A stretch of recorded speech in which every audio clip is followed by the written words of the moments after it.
Personne qu'un pèlerin doit rencontrer, c'est soi-même. Oui, c'est ça, parce que comme vous avez dit, quand on marche, on se médite, c'est de la méditation quand on marche.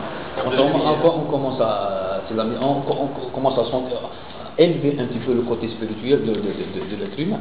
C'est ça, parce que, comme vous savez, par exemple, nous, pourquoi on fait les 5 prières, tout ça, c'est un petit peu pour entretenir le côté spirituel parce qu'il y a le matérialisme et il y a le spirituel.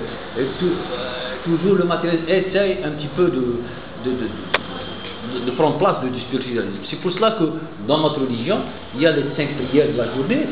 C'est quand on s'éloigne un petit peu de la journée, on revient à la mosquée, on élève un petit peu le côté spirituel et on repart. C'est-à-dire, c'est ça, c'est entretenir un petit peu le côté spirituel. C'est pour ça qu'on venait par exemple généralement en Algérie ou le pays musulman, vous voyez ça, on dit que par exemple pour nous, il y a, par exemple, comme vous avez dit, les Occidentaux quand ils viennent en Algérie, on va la prière, c'est sous-développé là, ils sont en train de faire la prière, pour eux c'est quelqu'un qui fait la prière et tout ça, pour eux c'est quelque chose de sous-développé, ils ne comprennent pas la vie, ils ne comprennent pas le monde, comment ça se passe.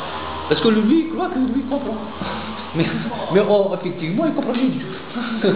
C'est ça, parce que quand il vient, moi, on sent par exemple, surtout quand on a des contacts avec des occidentaux qui ne sont pas des religieux, on voit quand ils vont la prière, ils croient que c'est des sous-développés, ils sont en train de la prière, ils font le pèlerinage, ils vont à la Mecque, parce qu'il y a des gens, quand ils voient des gens qui vont à la Mecque faire le pèlerinage, quelque chose comme ça, pour eux, c'est bizarre, pour eux, c'était sous-développé. C'est ça, et on aimerait bien, c'est-à-dire comme vous, des gens, comme vous passez par exemple dans nos pays, tout ça, essayez de transmettre ça. Parce que je dis toujours à Bernard que pour nous, quand on a des bons chrétiens, pour nous, il n'y a pas de problème avec eux. On a des problèmes généralement avec les gens qui utilisent la religion pour des raisons. Parce qu'on se comprend nous, par exemple, on a un petit peu le même langage. Là. Comme il a dit, généralement, on a beaucoup de choses qui se ressemblent. Parce que, par exemple, Bernard, il a fait avec nous le ramadan. Parce que ça existe, il a fait, parce que dans votre vie, il y a le carême. C'est la même chose. Il a essayé de voir, même dans le christianisme, ça existe, il a fait 15 jours avec nous. Il a vu comment, il s'est senti beaucoup plus proche de nous, là. Parce que c'est la même chose. Pour nous, on a le même Dieu. Et le carême, Comme ça ne veut pas dire ne pas manger. C'est la même chose. Ne pas manger est une chose.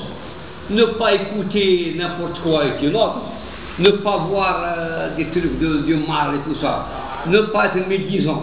Tout ça c'est le carême. S'il fait une de ces fautes-là, il ne fait plus carême. Et puis, ne pas manger, c'est sentir ce que sent le pauvre durant toute l'année. Et puis nous sommes tenus durant le carême à inviter des gens à notre table.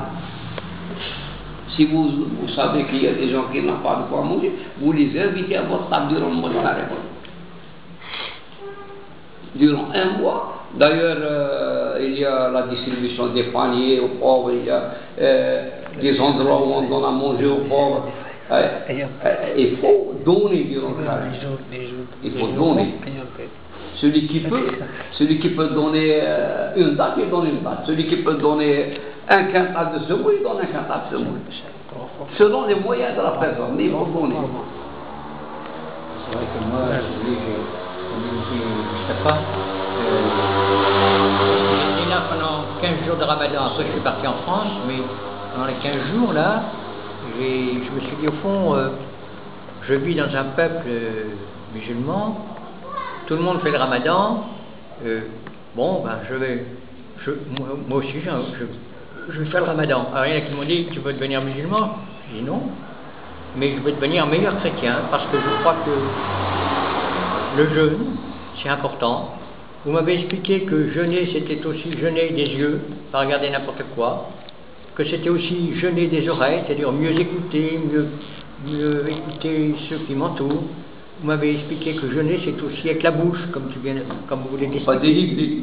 Donc pour moi c'était évident que je voulais tenter ça, si vous voulez.